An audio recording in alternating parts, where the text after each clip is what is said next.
Pada bagian pertama film ini, kita telah mengkaji kelahiran dan perkembangan ideologi komunis. Sebagaimana telah kita saksikan, betapapun indah janji mereka untuk menciptakan perdamaian dan keadilan di dunia, teori Marx dan Engels ternyata malah bersimbah darah dan menebar maut. Dengan menjadikan teori evolusi Darwin sebagai pembenaran ilmiahnya, ideologi komunis tersebar begitu cepat dan memunculkan revolusi pertamanya di Rusia. Setelah meraih kekuasaan, Lenin, sang pemimpin revolusi, mendirikan pemerintahan diktator dan menebar ketakutan ke seantero Rusia. Kini kita tahu bahwa Lenin tidak berbelas kasih sedikit pun kepada musuhnya, dan ia bertanggung jawab atas puluhan ribu penentangnya yang disiksa hingga mati atau ditembak. Lebih jauh, kita juga tahu bahwa kelaparan akibat kebijakannya yang salah telah merenggut 5 juta nyawa rakyat tak berdosa. Fakta-fakta yang dibenarkan oleh arsip ini mengungkap sejarah berdarah komunisme kepada kita semua. Lembaran paling berdarah dari sejarah kelam itu ternyata ditulis oleh diktator lainnya yang bahkan lebih kejam dari Lenin. Diktator itu adalah Stalin, pembunuh terkejam sepanjang sejarah. Pada bagian film ini, kita akan menyaksikan pembunuhan yang dilakukan rezim Stalin, termasuk dahsyatnya bencana akibat Darwinisme yang melanda dunia.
Stalin menduduki kekuasaan sepeninggal Lenin dan memerintah Uni Soviet dengan menebar ancaman dan siksaan selama 30 tahun berikutnya. Selama itu, ia bertanggung jawab atas hilangnya 40 juta nyawa.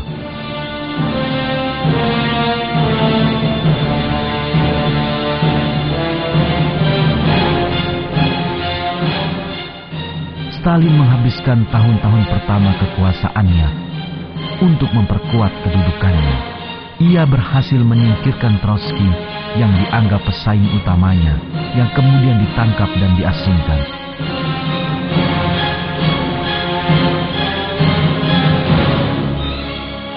Di tahun 1929, Stalin memberlakukan kebijakan yang disebut kepemilikan oleh negara. Percobaan Lenin dalam pengambil alihan tanah oleh negara sudah setengah jalan, dan petani Rusia masih bekerja di tanah mereka sendiri serta menjual hasil panen mereka sendiri di pasar.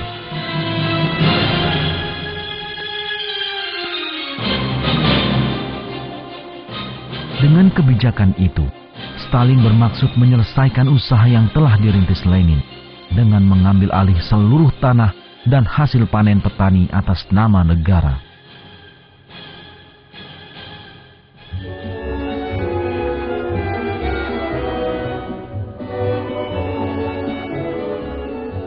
Kebijakan tersebut diawali dengan film propaganda. Stalin menaiki traktor dan memainkan peran sebagai pemimpin yang akan mengantarkan pertanian Soviet ke era baru.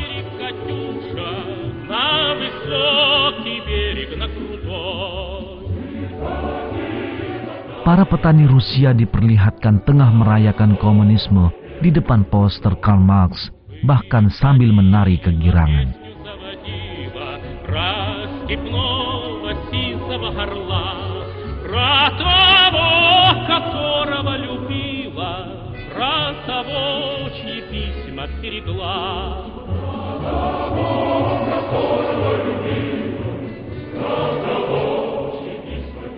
Namun kenyataan yang ada sangatlah berbeda. Di tahun 1930, hasil panen petani mulai disita pemerintah. Tentara Merah satu demi satu mengambil hasil panen dari setiap lahan.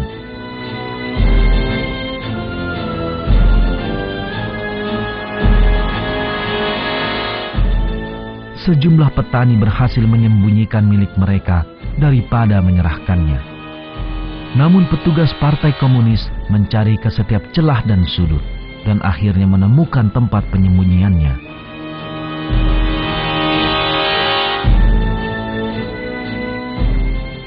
Para petugas juga menyita alat pertanian milik petani.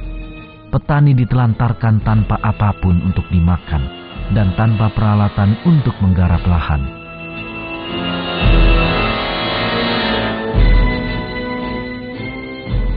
Akhirnya, bencana yang disebut Lenin paling menguntungkan bagi komunisme kembali terjadi, yakni kelaparan.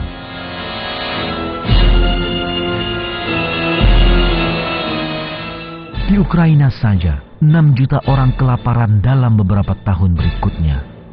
2 juta orang mati di Kazakhstan dan 1 juta di Kaukasus Utara. Anak-anak yang tinggal tulang berbalut kulit mati mengenaskan. Ada lagi yang mengerikan akibat kelaparan buatan Stalin ini, yakni kanibalisme. Petani yang kelaparan terpaksa makan mayat manusia. Lalu pemandangan yang lebih mengerikan terjadi. Beberapa petani menculik anak-anak dan memakannya.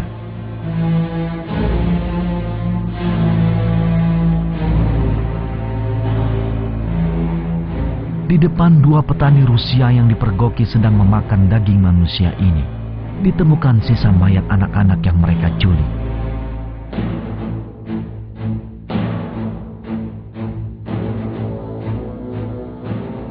Rezim Stalin telah menjadikan manusia seperti binatang liar, sebagaimana yang diinginkan komunisme.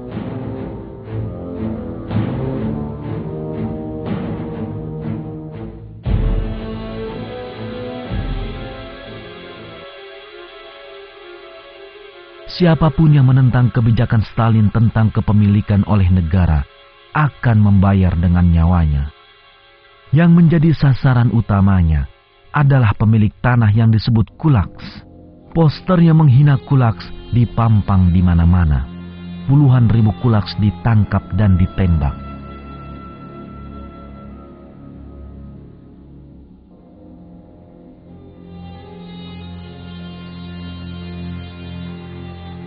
Faktanya, rezim menganggap semua orang yang dianggap melawan ideologinya sebagai kulaks.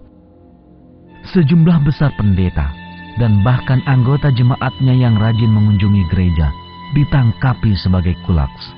Sebagian mereka dihukum mati. Sebagian lagi dikirim ke kamp kerja paksa di mana bayangan kematian mengintai mereka. Kamp-kamp ini didirikan di seluruh Rusia sebagai bentuk lain dari mesin pembunuh Stalin. Di tempat ini, jutaan orang yang dianggap musuh negara dipekerjakan sampai mati dalam keadaan yang sangat mengenaskan. Sebagian dipekerjakan di terowongan yang panas membakar. Sebagian lagi dikirim untuk memecah bebatuan di Siberia yang dingin membeku. Mereka ini yang dipaksa bekerja keras dalam keadaan sangat buruk, tak lama kemudian berubah menjadi kerangka berjalan. Sebagian besar tak pernah keluar dari kamp itu hidup-hidup.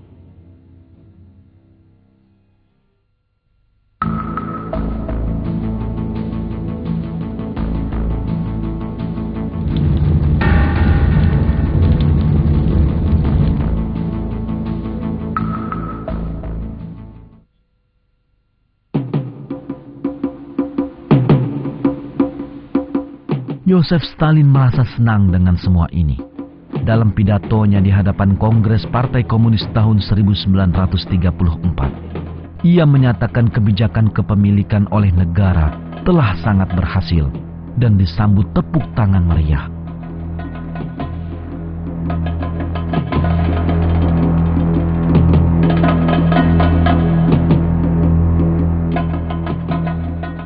Satu demi satu, kalangan terdekat Stalin berbicara dan menyatakan betapa ia seorang pemimpin yang cerdas.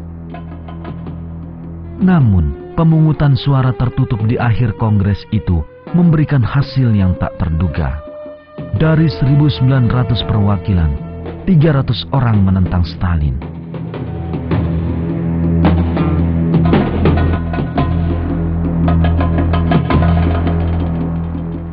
Stalin terperangah. Lembar pemungutan suara dengan segera dikumpulkan dan dibakar, dan pemilihan itu dinyatakan tidak sah. Lalu diumumkan bahwa Stalin telah terpilih secara mutlak sebagai sekretaris jenderal Partai Komunis. Namun, itu bukanlah akhir dari segalanya. Stalin memutuskan bahwa pengkhianatan itu tak akan dibiarkan tanpa hukuman. Sekitar 1.000 dari 1.900 perwakilan tersebut dibunuh dalam beberapa bulan oleh polisi rahasia Stalin, NKVD.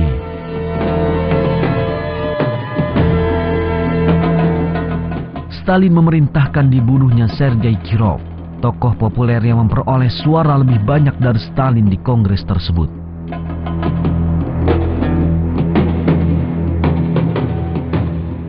Ia lalu mengadakan upacara besar pemakaman sebagai penghormatan terakhir.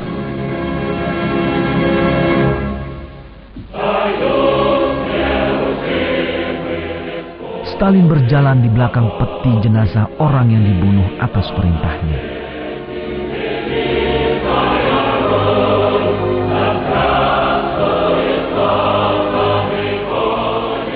Lusinan orang yang memiliki hubungan dengan Kirov disingkirkan NKVD dalam beberapa minggu berikutnya. Beberapa pejabat pemerintah tingkat atas dibunuh atas perintah Stalin selama tahun 1930-an. Sebagian diseret ke pengadilan yang dibuat-buat, dinyatakan bersalah begitu saja, lalu dihukum mati.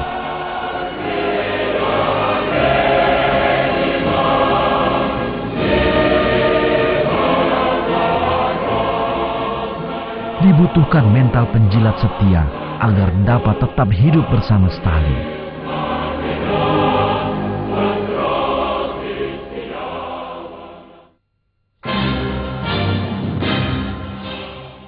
Stalin punya banyak orang yang handal, namun mereka disingkirkan lantaran khawatir bakal menjadi pesaingnya.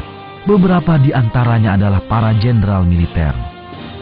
Di tahun 1938 dan 1939, para jenderal terkemuka di Angkatan Bersenjata Soviet dibunuh oleh polisi rahasia atau dihukum mati melalui pengadilan curang. Kebijakan Stalin yang sulit dipercaya ini menjadikan Uni Soviet tidak berdaya menghadapi serangan Nazi.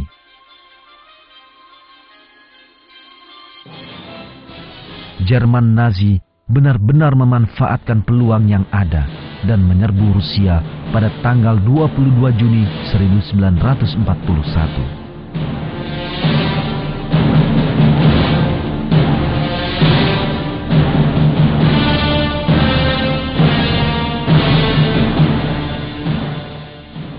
Pasukan Jerman memasuki ratusan kilometer ke dalam wilayah Soviet dalam beberapa minggu, membakar dan menghancurkan semua tempat yang dilewatinya.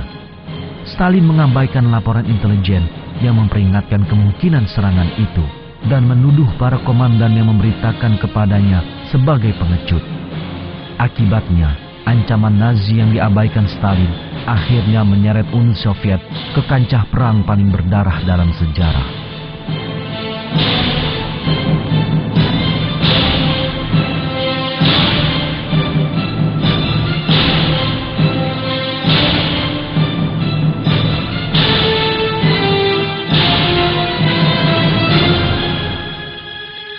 25 juta rakyat Soviet terbunuh dalam perang antara tahun 1941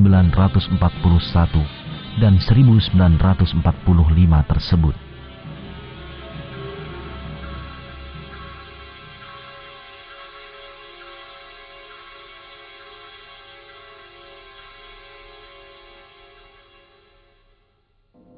Namun demikian, jumlah rakyat Soviet yang dibunuh Stalin masih lebih banyak daripada yang dibunuh Nazi.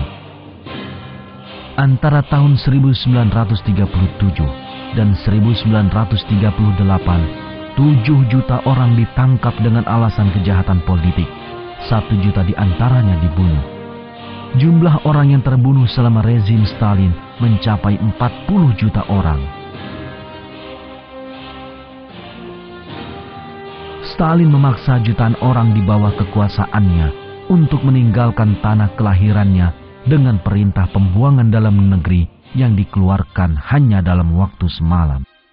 Orang-orang dijejalkan dalam kereta api dan dikirim ke wilayah gelap Siberia.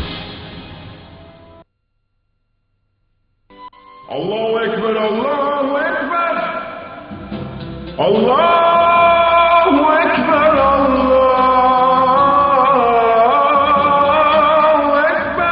Stalin menerapkan kebijakan yang kejam terhadap orang-orang Muslim di Kaukasus dan Crimea.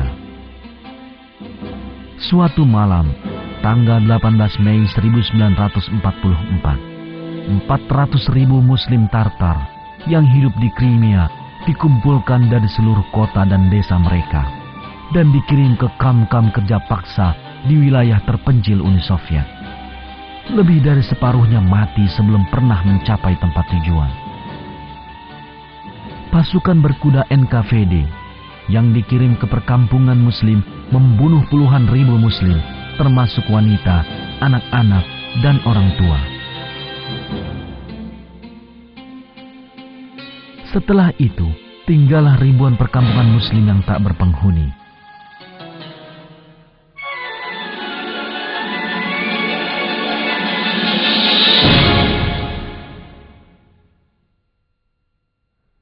Bekas-bekas sejumlah pembantaian kejam oleh Stalin telah terungkap jelas di masa kita. Kuburan massal NKVD yang berisi 30.000 mayat ditemukan di daerah dekat kota Minsk. Sejumlah rangka memperlihatkan bekas penyiksaan dan terdapat lubang peluru di kebanyakan tengkorak. Itulah yang ditimpakan komunisme terhadap dunia.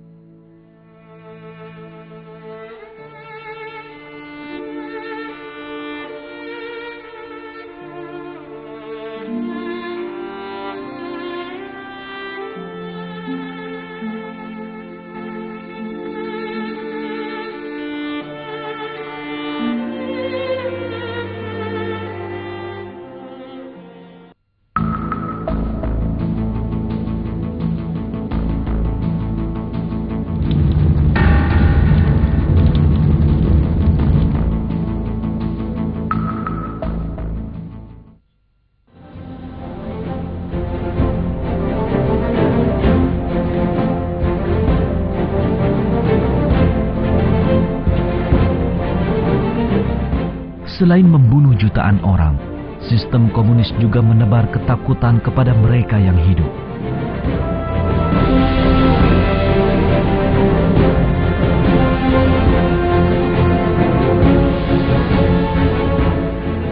Komunisme tidak lebih dari rezim penebar ketakutan yang memandang masyarakat manusia sebagai sekumpulan hewan yang perlu diatur dan percaya bahwa satu-satunya cara untuk mengaturnya adalah dengan menebar ketakutan dan ancaman.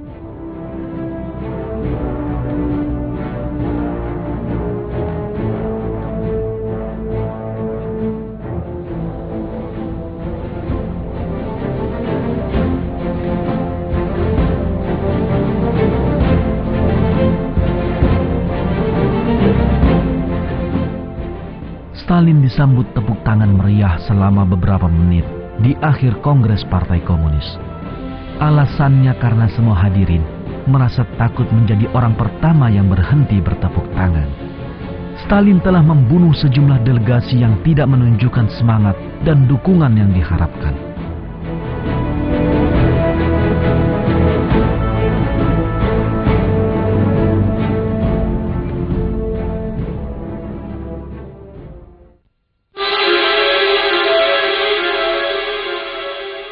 Partai Komunis sering mengadakan pawai publik untuk berkampanye menentang apa yang dinamakan agen dan pengkhianat. Siapapun dapat menjadi sasaran kampanye ini. Mereka yang dulunya pernah digelari komunis teladan, di kemudian hari muncul di kolom koran Pravda dengan gambar seperti anjing liar. Semua orang takut hal yang sama bakal menimpa mereka. Perangkat andalan rezim untuk menebar ketakutan adalah hukuman mati massal. Ribuan orang dihukum mati di depan umum selama berkuasanya rezim Stalin.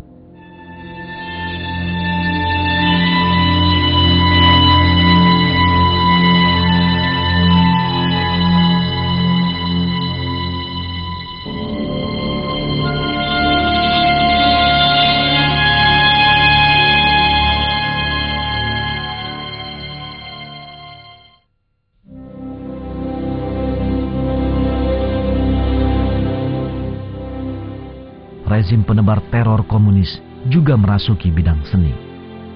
Sebelum berkuasanya komunis, masyarakat Rusia menikmati kekayaan seni budayanya dengan penulis, pelukis, dan seniman musik ternama. Namun berkuasanya komunisme menjadikan dunia seni Rusia dipenuhi karya yang buruk dan kasar. Aliran baru yang dikenal sebagai realisme sosialis ini membatasi seni rupa Rusia dalam ruang gerak sempit yang tidak berkembang.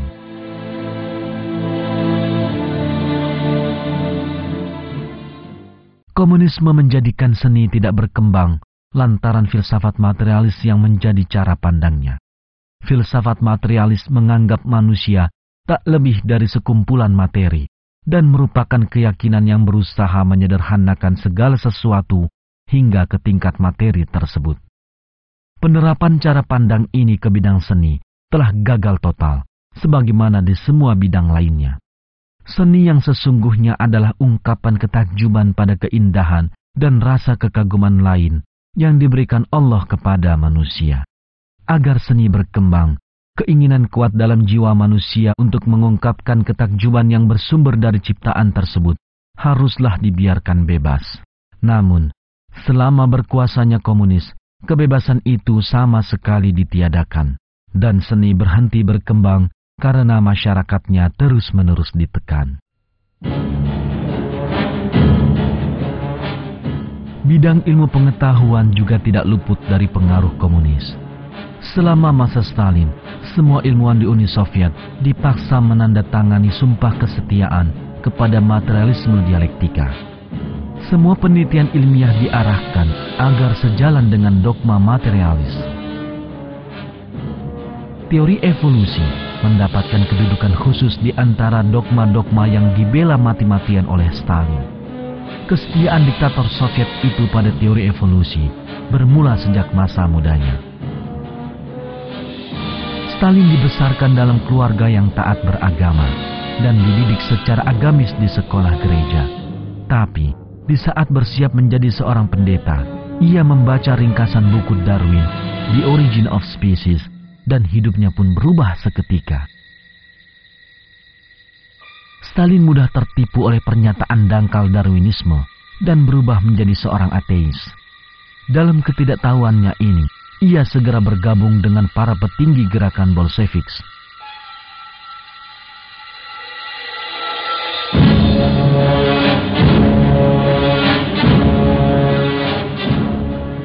Teori evolusi lagi-lagi menjadi sumber inspirasi paling penting ketika ia berkuasa beberapa lama kemudian.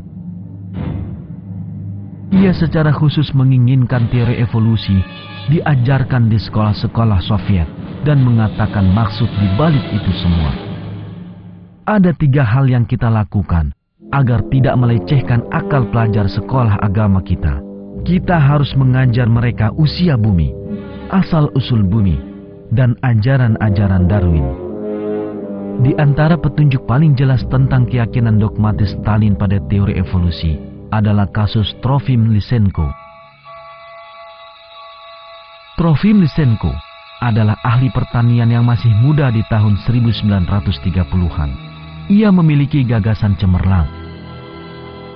Ia menolak gagasan Mendel tentang genetika yang telah diterima masyarakat ilmiah sejak awal abad ke-20. Dan malah mendukung pernyataan bahwa makhluk hidup berevolusi dan memperoleh sifat mereka karena pengaruh lingkungan yang awalnya dikemukakan Lamarck, pendahulu Darwin. Stalin terpesona oleh pemikiran Lysenko yang tidak ilmiah itu dan mengangkatnya sebagai kepala Akademi Ilmu Pertanian Stalin. Di tahun-tahun berikutnya, dipersiapkanlah program pertanian yang didasarkan pada pemikiran evolusi Lysenko dan diterapkan secara paksa di desa-desa oleh pejabat partai.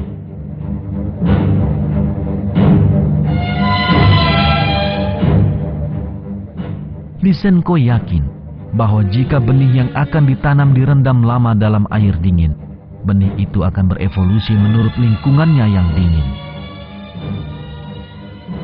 Untuk menguji gagasan tersebut, bertonton benih direndam dalam air dingin dan kemudian ditebar di padang rumput Siberia. Sudah tentu tak ada yang tumbuh.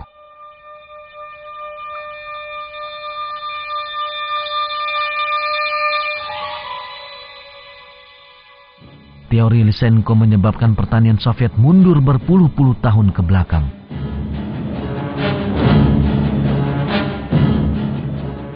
Namun Stalin tetap mendukung Lysenko hingga kematiannya.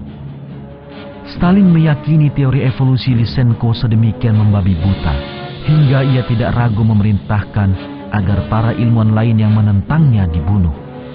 Di antaranya adalah ahli genetika terkenal di dunia asal Rusia, Nikolai Ivanovich Vavilov. Vavilov ditangkap pada suatu malam atas perintah Stalin. Ia ditampilkan seperti penjahat dan dikirim ke kamp kerja paksa dengan tuduhan merencanakan pengrusakan terhadap pertanian Soviet. Ia mati di salah satu kamp itu pada tahun 1943. Ilmuwan Rusia lainnya yang mempercayai teori genetika Mendel seperti Muralov, Levitt, dan Levin diciduk dari rumah mereka oleh anggota dinas rahasia di tengah malam. Kebanyakan mereka dihukum mati.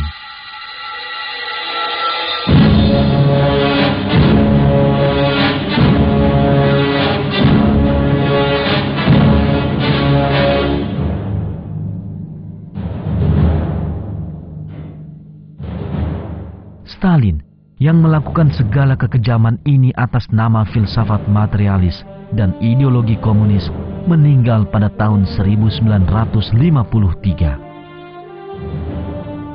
Berdasarkan laporan KGB yang diungkap pada tahun 1991, ia telah menyebabkan 42 juta orang terbunuh selama kekuasaannya.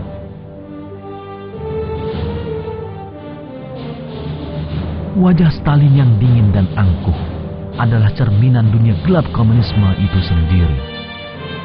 Allah melukiskan keadaan para penguasa kejam semacam ini dalam Al-Quran. Dan apabila ia berpaling dari kamu, ia berjalan di bumi untuk mengadakan kerusakan padanya dan merusak tanam-tanaman dan binatang ternak. Dan Allah tidak menyukai kebinasaan.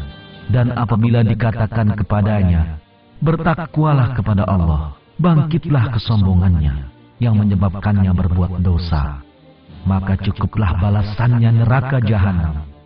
Dan sungguh neraka jahanam itu tempat tinggal yang seburuk-buruknya.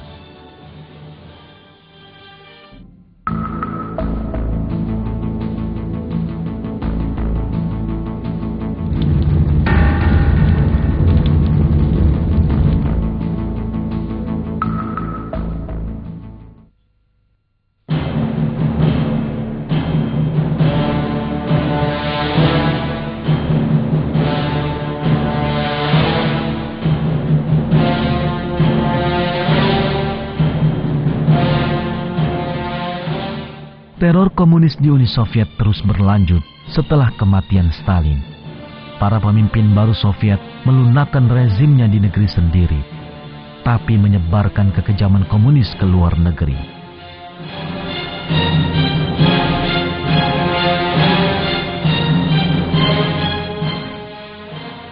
Perjuangan rakyat Hungaria untuk merdeka dari Moskow yang dimulai di tahun 1956 dihadapi oleh tang-tang tentara merah. Jalanan di Budapest dipenuhi mayat dan siraman darah.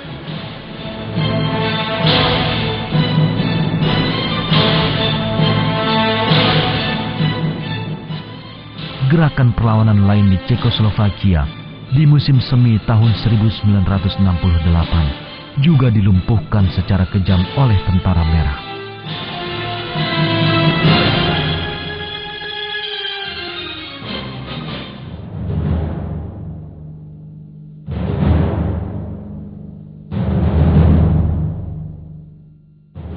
Lalu tentara merah memasuki Afghanistan pada tahun 1979.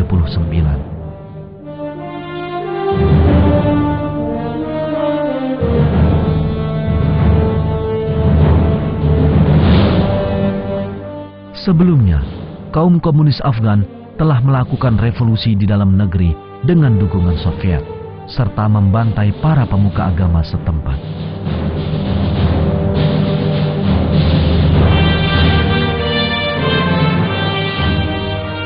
Tentara merah memasuki Afghanistan untuk memperbanyak pembantaian.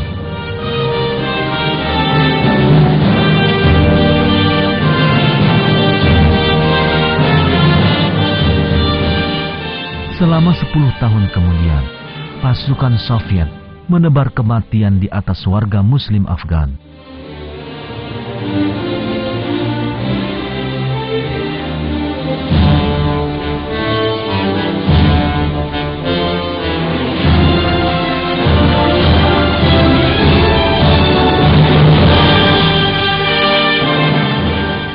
Perkampungan Afgan dibombardir pesawat dan helikopter Soviet, dan tentara merah melakukan penyiksaan paling biadab terhadap kaum muslimin.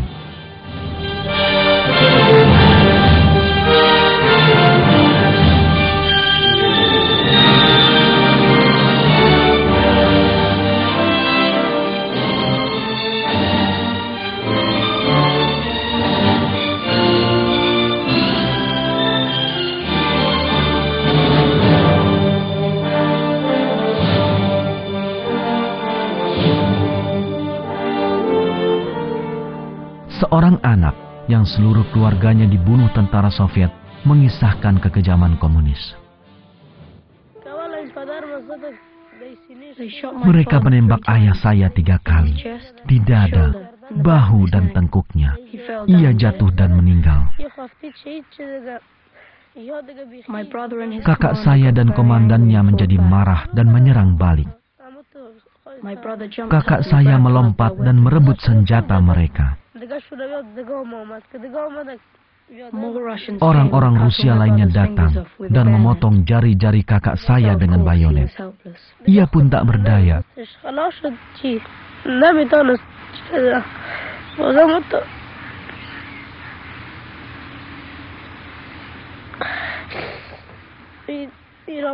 Setelah jari jemarinya terpotong, mereka memukulinya. Mereka menembaknya di telinga dan peluru keluar dari telinga yang satunya. 5 juta rakyat Afgan melarikan diri dari kekejaman ini dan menjadi pengungsi.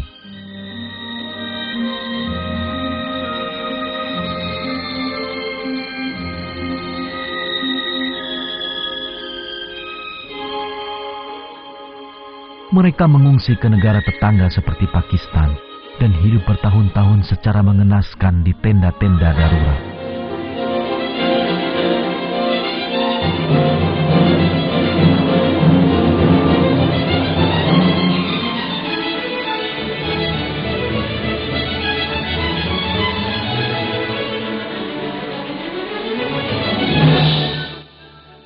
Meski mengerahkan segala kekuatan militernya, Rusia Soviet gagal memadamkan perlawanan rakyat Afgan.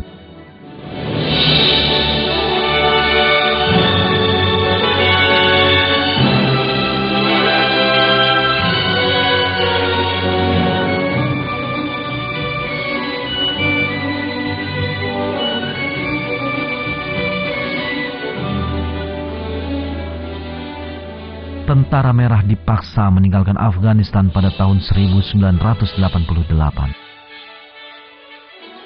Tang-tang Soviet telah menewaskan ratusan ribu rakyat tak berdosa, dan ini sekali lagi menggambarkan penderitaan umat manusia akibat ideologi yang dinamakan komunisme.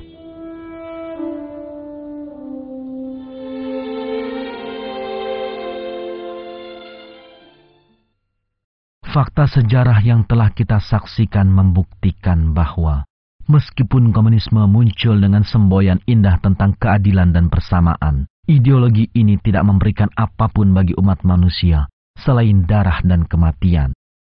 Pendiri dan diktator komunis seperti Marx, Engels, Lenin, dan Stalin bertanggung jawab atas kematian sekitar 50 juta manusia. Komunisme benar-benar telah menjadikan dunia ini rumah pembantaian.